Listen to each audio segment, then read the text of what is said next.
सोचिए, एक ऐसा दरवाजा जिसे खोलने की सख्त मनाही है, एक ऐसा नियम जिसका टूटना तय है, और आज रात उसी दरवाजे के पीछे से कोई दस्तक दे रहा है। कहानी की ये पहली लाइन ही हमें सीधे एक डरावने माहौल में खींच लेती है। हम सब जानते हैं ना कि जब किसी चीज के लिए मना किया जाता है तो वो होकर ही रहती है। सवाल बस ये है कि कब। और बस यहीं पर सब कुछ बदल जाता है। ये अब सिर्फ एक चेतावनी नहीं रही, उस दस्तक के साथ खतरा अब असली बन चुका है। वो दरवाजे के ठीक उस पार है और वो अंदर आना चाहता है। तो चलिए देखते हैं कि ये कहानी किस तरह डर और अकेलेपन का एक ऐसा जाल बुनती है जिससे निकलना नामुमकिन सा लगता है। ये किसी बुरे सपने जैसा है। घर में एक लड़का, बिल्कुल अकेला, रात के 2 बज रहे हैं जब हर आवाज, हर परछाई डराती है, और उसके जहन में सिर्फ एक ही बात गूंज रही है, बेसमेंट के पास मत जाना। मतलब वो इस घर में सबसे ज्यादा कमजोर है। और अब कहानी एक बहुत अहम मोड़ लेती है। डर अब सिर्फ अमन के दिमाग में नहीं है, नहीं, उस दस्तक के साथ डर अब घर के अंदर आ चुका है। जरा इस सीक्वेंस पर गौर कीजिए। पहले टीवी बंद और एक खौफनाक सन्नाटा, और फिर उस सन्नाटे को चीरती हुई एक आवाज, खट खट। ये आवाज उस खामोशी की वजह से 10 गुना ज्यादा डरावनी लगती है। और वो जंजीर, वो अमन और उस दरवाजे के पीछे जो भी है उसके बीच की आखिरी दीवार है। यहाँ से खेल पूरी तरह बदल जाता है। ये अब कोई अनजान शोर नहीं है, नहीं, ये कुछ ऐसा है जिसके पास दिमाग है, कुछ ऐसा जो अमन का नाम जानता है। पहली बार वो चीज बोलती है। अब वो दरवाजे पर सिर्फ जोर नहीं आजमा रही, बल्कि अमन के दिमाग से खेल रही है, उसे उसके नाम से पुकार रही है। सोचिए ये कितना भयानक है। माँ की आवाज का इस्तेमाल करना, दुनिया की सबसे भरोसेमंद आवाज, ये एक हथियार है जो अमन को अंदर से तोड़ने के लिए बनाया गया है, ताकि उसका दिल उसके दिमाग के खिलाफ हो जाए। और बस यहीं पर अमन की दुनिया 2 हिस्सों में बढ़ जाती है। एक तरफ उसके कान कह रहे हैं कि उसकी माँ मदद मांग रही है, और दूसरी तरफ उसका दिमाग चीख रहा है कि वो घर पर है ही नहीं। अब वो किस पर यकीन करे? और तभी एक और आवाज आती है, ज्यादा गहरी, ज्यादा गुस्से वाली।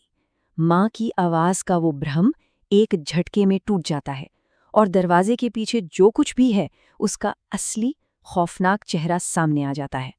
आवाज के इस बढ़ते हुए खौफ को महसूस कीजिए। ये एक धीमी, परखने वाली दस्तक से शुरू होती है। जब वो काम नहीं करती तो खटखटाहट तेज और आक्रामक हो जाती है, और आखिर में ये एक हिंसक हमला है। हम उस चीज के गुस्से को बढ़ते हुए महसूस कर सकते हैं, और तनाव बढ़ता ही चला जाता है। अब हम कहानी के क्लाइमैक्स पर पहुंच गए हैं। वो पल जहां से वापसी का कोई रास्ता नहीं, जब सुरक्षा की वो आखिरी दीवार भी गिरने वाली है। जरा सोचिए, उस एक पल में ये नोट मिलना कैसा रहा होगा। ये इस बात का सबूत है कि ऐसा पहली बार नहीं हो रहा है। उसके माँ बाप वो सब जानते थे। वो सिर्फ एक नियम छोड़कर नहीं गए थे, वो एक ऐसा राज छिपा रहे थे जो उनके ही घर के नीचे दबा हुआ था। और ये सवाल इस राज को और भी ज्यादा गहरा कर देता है।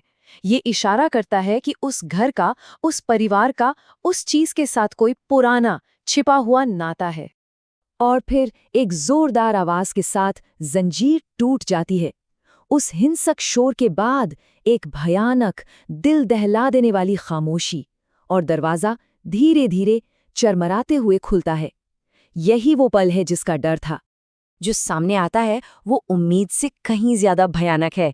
ये कोई एक राक्षस नहीं है, ये तो एक पूरी भीड़ है। पहले 2 आंखें, फिर 4, फिर 6 और फिर दर्जनों। ये एक न रुकने वाली लहर है जो अंधेरे से बाहर उमड़ रही है। ऐसा लगता है कि कहानी अब खत्म हो चुकी है, लेकिन नहीं, कहानी में एक आखिरी, सबसे खौफनाक मोड़ अभी बाकी है। एक ऐसा मोड़ जो हर उस चीज को बदल देगा जो हमने अब तक देखी है। और तभी फोन बजता है। ये उसके पिता का फोन है। एक पल के लिए लगता है कि शायद अब सब ठीक हो जाएगा, शायद बचाव आ गया है, लेकिन ये सिर्फ एक झूठी उम्मीद है।